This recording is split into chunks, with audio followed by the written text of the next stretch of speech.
I want to share with you a crowning method that I use, which kind of makes it a bit easier if you have a cheaper crowning file.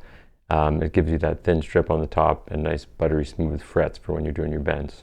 I'm Dave with String It Together, and let's dive in.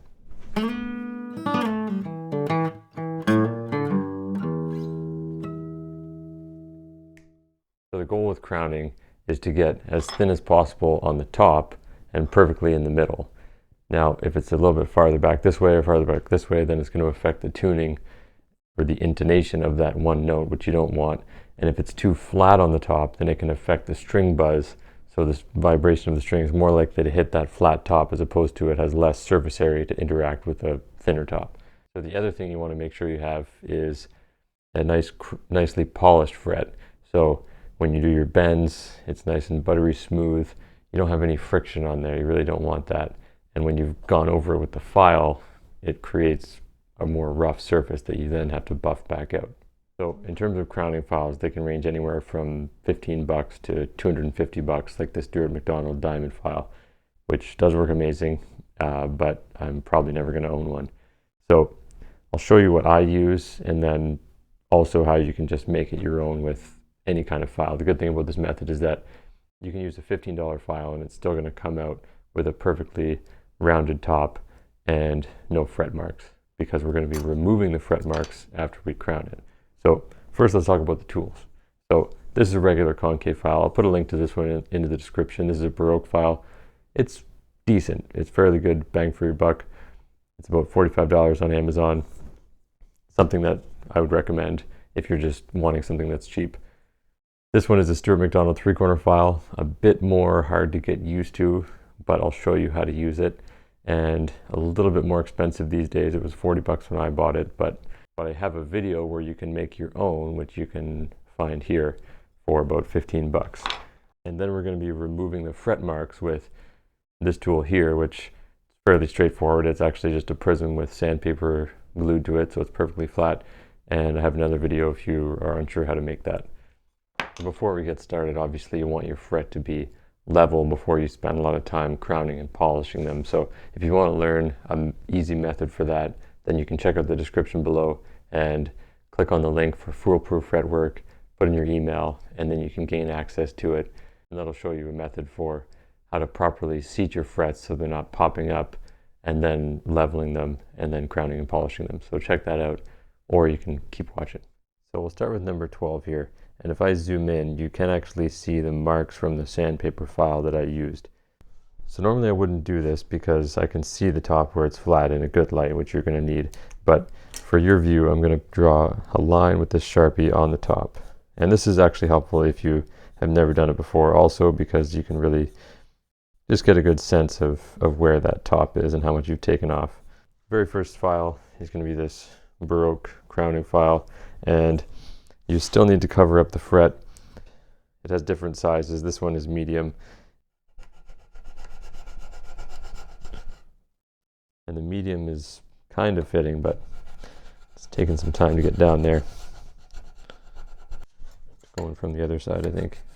If you're going to do a lot of frets, it's also a good idea to take off your neck if you're doing an electric.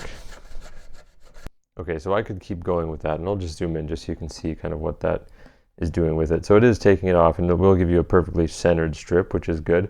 The negative is that you can go too far with it, because once you get to a certain point, the center of that is going to start rubbing up against that concave filed edge. And also, you can only go so far and get it so thin. I could definitely keep going with this file, but I just want to show you the next file that I would more typically use. So next is the 3-corner file from Stuart McDonald, or the homemade 3-corner file, which again you can make for about $15. The nice thing about this is it's the most versatile because you can do any size fret, whether it's a tiny mandolin fret or a jumbo fret on a bass. It really doesn't matter. You can use this same file. And you still have to use a fret protector even though this edge is smooth, because it will scuff up the fingerboard if not. So in terms of technique, I like to cup it like this in my palm, and then I use this finger to control the file, and you can only go in one direction. So this finger is holding it up against the fret, and I'm pressing a little bit hard into the fret this way, and then going in one direction, Every couple of passes you need to give it a bit of a wipe. And if you have to work at this side of the fret, you can work at the one side at a time, and then switch to the other side, making sure that that line is nice and in the middle. And if you start to hear any grit, you really want to wipe it off, because you don't want to add some scratches that you have to spend more time taking out afterwards. And it's very easy with this file to slip over the top, so that's why you have to make sure this finger is nice and tight, and it takes a bit of practice, so not the best beginner file. Keeping an eye on that strip. So I'll zoom in just to see where we're at here. That there's a fairly thin strip, but it's not quite where I want it. Now I could keep going with a 3-corner file, but it does get a little bit tricky in this late in the game here. So that's where this 3-corner file comes in. So again, the prism. This really comes in handy for two things. One is making that line extra thin. So for that I use 220 side, and I use it in the same way that I would use the 3-corner file. Through the camera here, I can only see it by pressing it up against the fret on either side, and then do the other side, running the edge along the fingerboard guard, and then where you can kind of adjust the angle a little bit to get it thinner depending on the type of fret. So I'm kind of rolling it forward a little bit and get rid of any file marks that you might have left.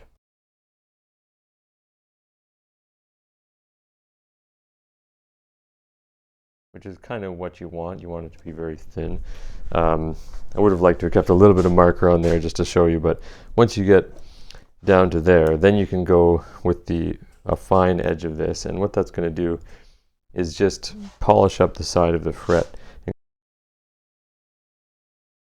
So when I go along with that really fine sandpaper, we'll just polish the side of the fret, which is not really a playing issue, but definitely a visual thing. You don't want to be looking at your frets and have them all scratched up, or hand them back to a customer, let alone with some scratched up frets. So now I've gone over the sides, and you can kind of see it's starting to shine up, but there's still just a little hair on the top that's not buffed out.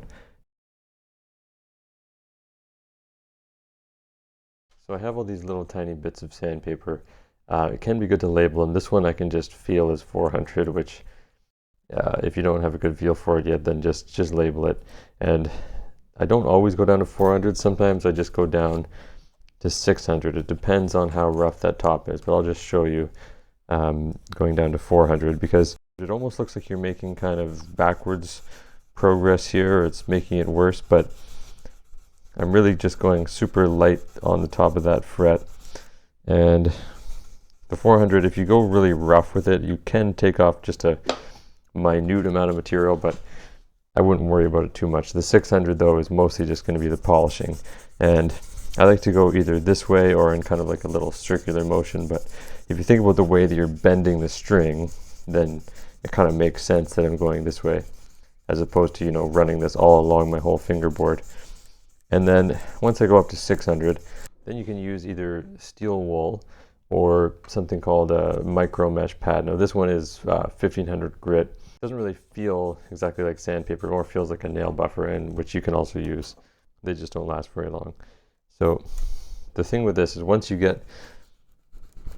shine it up with the steel wool, you can actually kind of see if you've done a good job with the sandpaper. So when I buff this up, you might not be able to see on the camera, but I can see that just the very top of that fret there is not, and right there and right there is not totally buffed out yet. So I'm going to go backwards to the 600 and just work on those two areas. Again, it'll start to look worse than when you just had it, but it's okay. I'll show you the micro mesh this time, because it does basically the same thing as the steel wool. There, so that's kind of what you want. Like, you don't really want to see the line.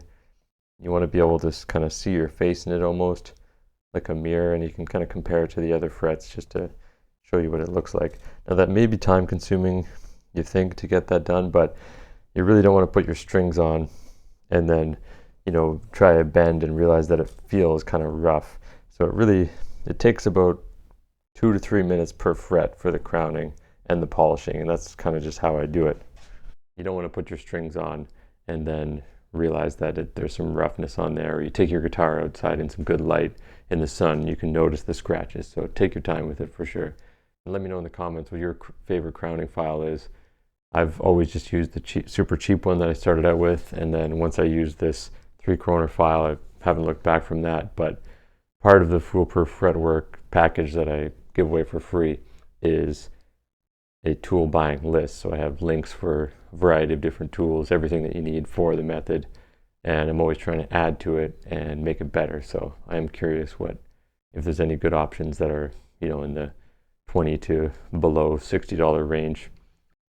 And as always, give this video a thumbs up if you found it useful. Turn on your notifications. I put out a video every week, and I'll see you then.